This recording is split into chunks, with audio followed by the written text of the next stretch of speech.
আমরা দেশে শান্তি শৃঙ্খলা রক্ষার কাজে এখনও ডিপ্লয়েড আছে। 2024 সালে 20শে জুলাই থেকে আমরা এই কাজ করে যাচ্ছি, এখনও আছি। এখনো 16-17 হাজার সারা বাংলাদেশের 62টা জেলায় আছে। তো আমরা অনেক সৈনিক আমরা উইথড্র করেছি, বাট এখনও সম্পূর্ণ উইথড্র হয়নি।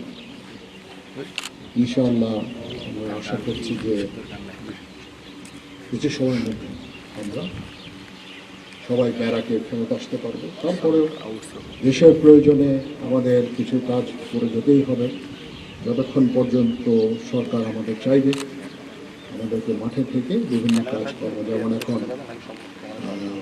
ফুয়েল ডিপোগুলোতে আমাদের ডিপ্লয়মেন্ট আছে।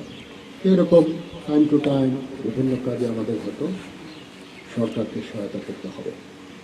তারপরেও মোটা দাগে আমাদের যে প্রধান কাজ ক্যান্টনমেন্টে ফেরত এসে প্রশিক্ষণ করা, যুদ্ধের জন্য প্রস্তুতি, আমাদের নিজস্ব যেই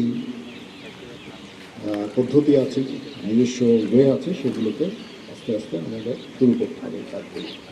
ওই জন্য ফায়ারিং অত্যন্ত গুরুত্বপূর্ণ। আমরা এতদিন ফায়ারিং সেভাবে করতে পারিনি, এখন ফায়ারিং কম্পিটিশন হলো। আমি যে রেজাল্ট আমি দেখলাম, ফায়ারারদের যে দক্ষতা দেখলাম, আমি অত্যন্ত আশান্বিত যে এতদিন ফিল্ডে থাকার পরেও আমাদের ফায়ারিং সক্ষমতা কমেনি। এটা একটা ভালো লক্ষণ। আমাদের আস্তে আস্তে এরকম আরও ট্রেনিং ইভেন্টগুলো আস্তে আস্তে শুরু করতে হবে এবং আমাদের যে কাজ প্রশিক্ষণ, যুদ্ধের জন্য প্রস্তুতি, সেনাবাহিনীকে যুদ্ধের জন্য প্রস্তুত রাখা, একটা মোরাল ঠিক রাখা, ডিসিপ্লিন ঠিক রাখা, সেই কাজগুলো আমরা শুরু করছি ইনশাআল্লাহ।